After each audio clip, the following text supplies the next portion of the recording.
Now be sure that Yeah. comes over here. Follow me over with the boom. Well, move that over there. Why don't you Here now. give it my stand there? You got the level on that, Joe? Hey, how's this video coming through? Are the lights hot enough? Don't forget the dolly and close. All right, be sure and stay clear of number 2 camera, and all set. Stand by.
Hello, I'm Bob Trout.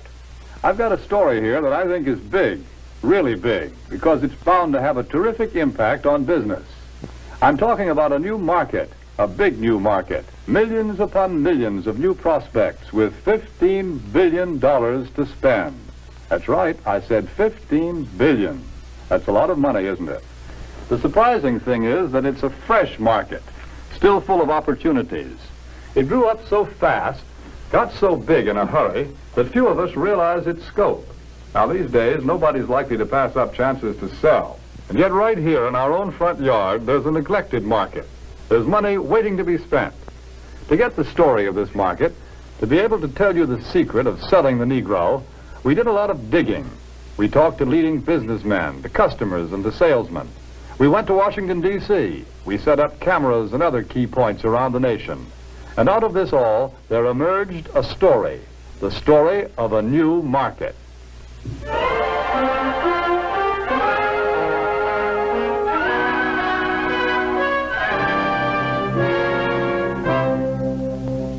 Yes, this is the market we're talking about, the new Negro family. Their name is Wells or Wilson, Smith or Brown or Alexander or Breen. They live in Chicago, in Atlanta or New York, in Detroit, St. Louis, Los Angeles, any one of 1,000 cities and towns. All over the country, families such as this are enjoying new prosperity. They have new interests, new standards of living, a buying power they've never enjoyed before. They're good prospects for practically all types of goods and services. All too often, though, they're overlooked prospects. Why? Because of some good, valid reason? No. They're overlooked because of mistaken ideas, because of out-of-date ideas about how the Negro lives and how he buys. The truth of the matter is that the Negro lives pretty much the same as other folks. He buys pretty much the same way, too.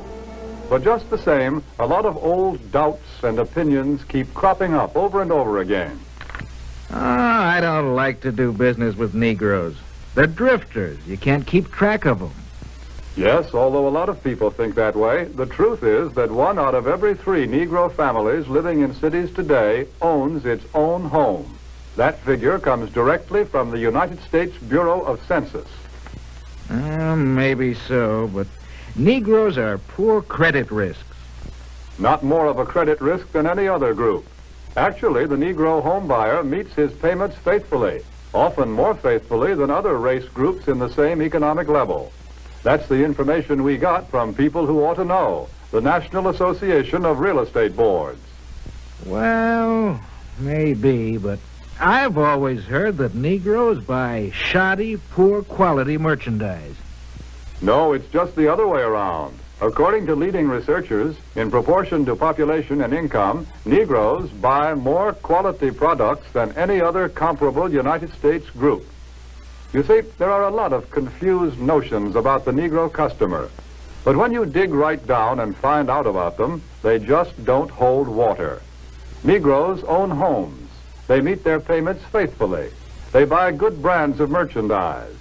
So why let a lot of old-fashioned ideas hurt profits? Take a look at the real facts. Here in Washington, D.C., the nation's capital, some amazing facts and figures about this new market have been uncovered. For a first-hand report, we would like to take you directly to the United States Department of Commerce to hear this story from the Secretary of Commerce himself. Here is the Honorable Sinclair Weeks, the Secretary of Commerce of the United States. In the Department of Commerce, we are constantly alert to trends that mean a healthier national economy, better business for the nation as a whole. Recently, we have been interested in a rising young market, one that represents a huge potential for goods and services. I'm referring to the new Negro market. The tremendous buying power of this group is backed, of course, by an increased earning power. The average Negro family's income is at a record high. In fact, since 1939, it has increased more than the average income of all other Americans. Just take a look at a few figures. An official Department of Commerce report shows that at least 1/3 of the Negroes living in cities earn from $2,000 to $5,000 a year. Today, the average Negro wage earner brings home a paycheck 4 times larger than the one he collected in 1939. As a whole, the Negro market has a total income of about $15 billion every year. And after taxes, Negro families still have many billions of dollars to spend. Here is a buying power that cannot help but have a tremendous effect on our national economy and on business prosperity in general. When these dollars are spent for a wide range of goods, services, and employment, business everywhere is bound to feel the impact. This new buying power has resulted in a class Negro market, a profitable, above-average income group of consumers. For example, the nation's largest newspaper and magazine research organization, Daniel Starch and Staff, reports these significant figures. More than 51% of the readers of Ebony magazine have a record player in their homes. Almost 64% own a television set. And almost 78% enjoy the convenience of an electric refrigerator. It is also a fact, and this is from the magazine The Food Field Reporter, that Negroes spend almost $3 billion a year for food alone. Per capita, they buy more cosmetics, drugs, and toiletries than anyone else in the country. And their children are better educated, too, because since 1930, enrollment in Negro colleges is up 2,500%. But really, to recognize the importance of this class Negro market, we must realize that something has been happening economically in our country. People are on the move. The population is shifting. The makeup of metropolitan populations today is different than it was just a few short years ago. To give you a better idea of what we mean, we set up several cameras, candid cameras, in a number of shopping locations. Take a look at these shoppers.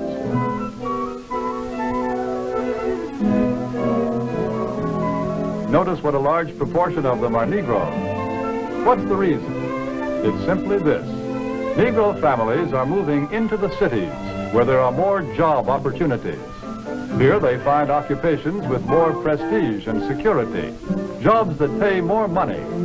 As a result, Negro families today often make up the largest part of Central City consumer prospects. A shoe store in Chicago's Loop, for example, reports that more than 50% of its customers are Negroes. In another case, a drugstore located at a transfer point in a non-Negro neighborhood finds that its Negro customers total 25%. The trend is plain. The new Negro families today are moving into more populated areas, to the cities, where there are more stores, more buying opportunities. Since 1940, in San Francisco alone, the Negro market has increased by 89%. In Chicago, by 81%. Houston, Texas, 45%.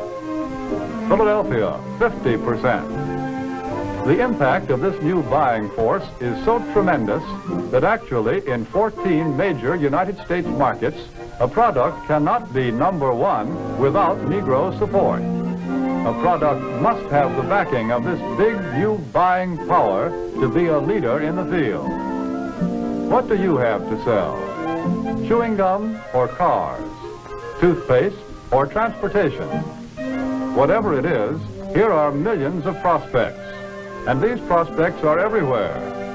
Negro customers can no longer be pigeonholed. They cannot be classified as prospects who trade only in certain stores, certain neighborhoods. Today, Negroes shop downtown. They shop in supermarkets. They shop in small neighborhood stores. They'll buy from anyone who wants to sell to them. But we all know that before you can sell to customers, you've got to get to know them. You must understand something about them. What do the Negro customers buy? Why do they buy? How do you sell to them? Let's find out. Let's hear the opinion of men who have spent a lifetime studying the buying habits of customers the world over. Here is what sales psychologists have to say about selling to the Negro. The secret of selling to the Negro is expressed in one word. That word is recognition. Now, there's nothing unusual about that. People want to be recognized. They need recognition. That's basic in all of us. But perhaps because he's had so little of it, the Negro needs even more. He needs to feel important and appreciated.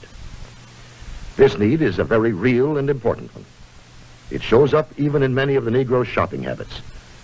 Anyone who sells or wants to sell to the Negro customer should know about some of these habits. 3 habits in particular play a big part in every sales transaction. To begin with, most Negroes buy by brand. They ask for products by name. They're quick to turn down off-brands. Do you wonder why? Well, listen to what this customer is thinking. That last hat I bought just didn't hold up at all. You see, for a long time, the Negro has been sold a lot of shoddy, second-class merchandise. So now he asks for name brands in order to make sure he gets his money's worth.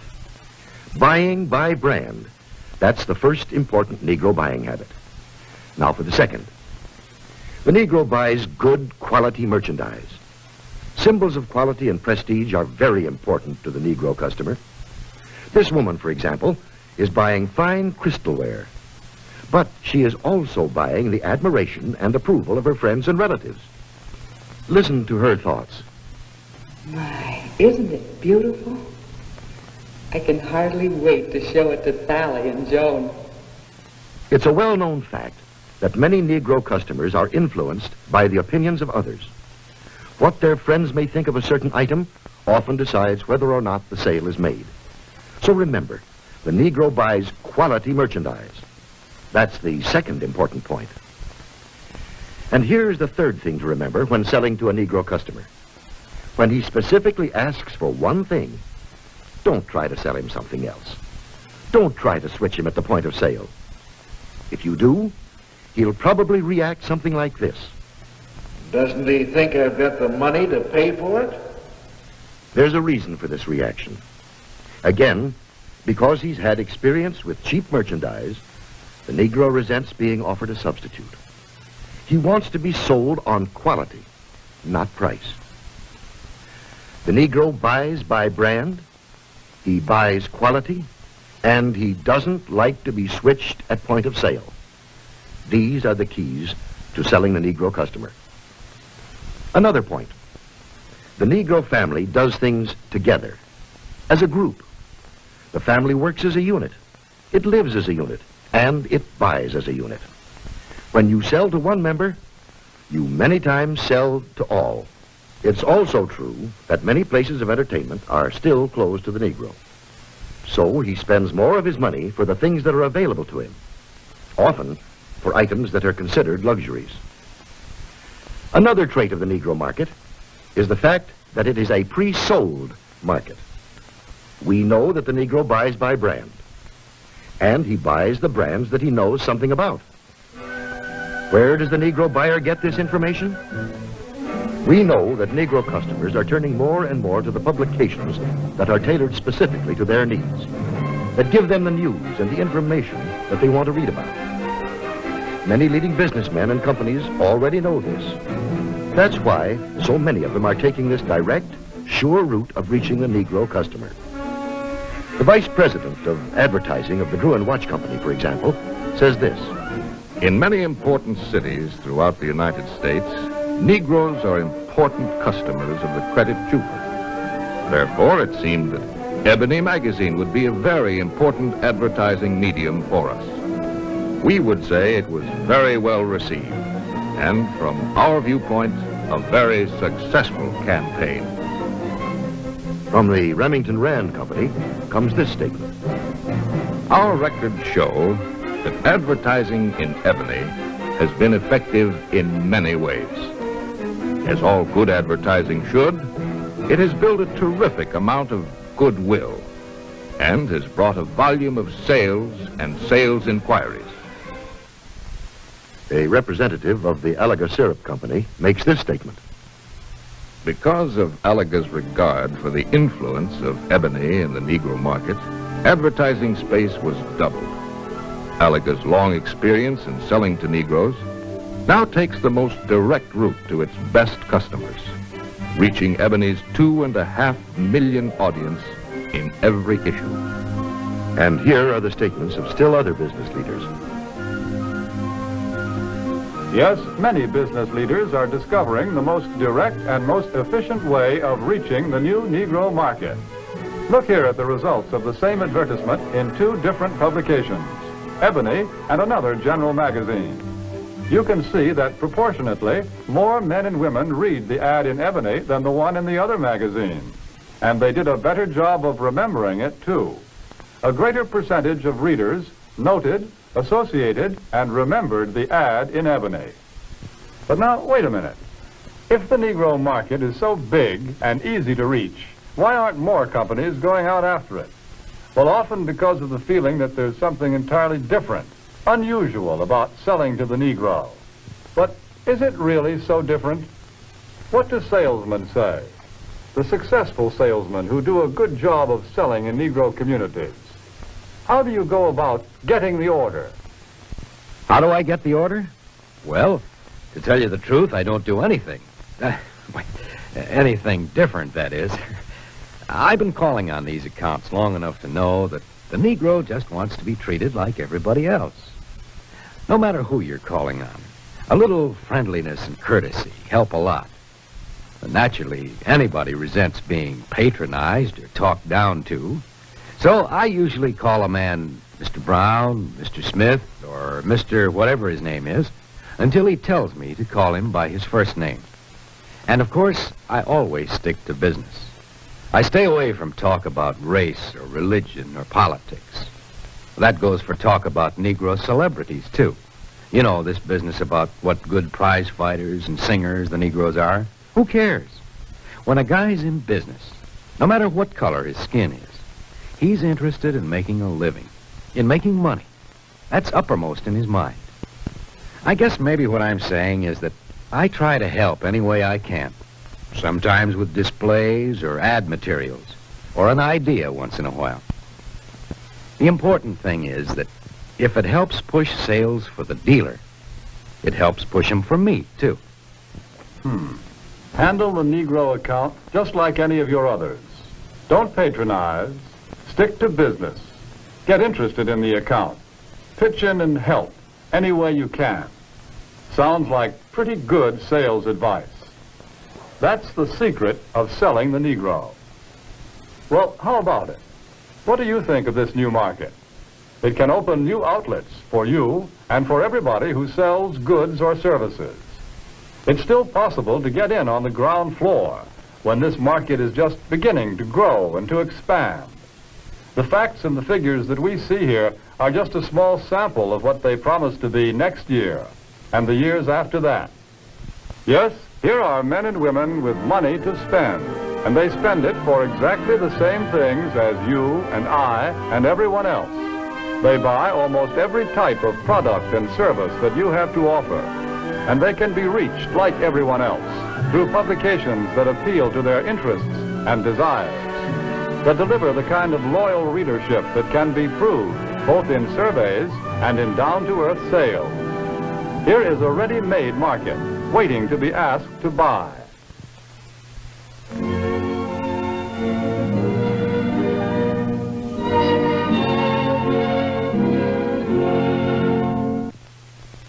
Here are millions of customers for what you have to sell. Customers with $15 billion to spend.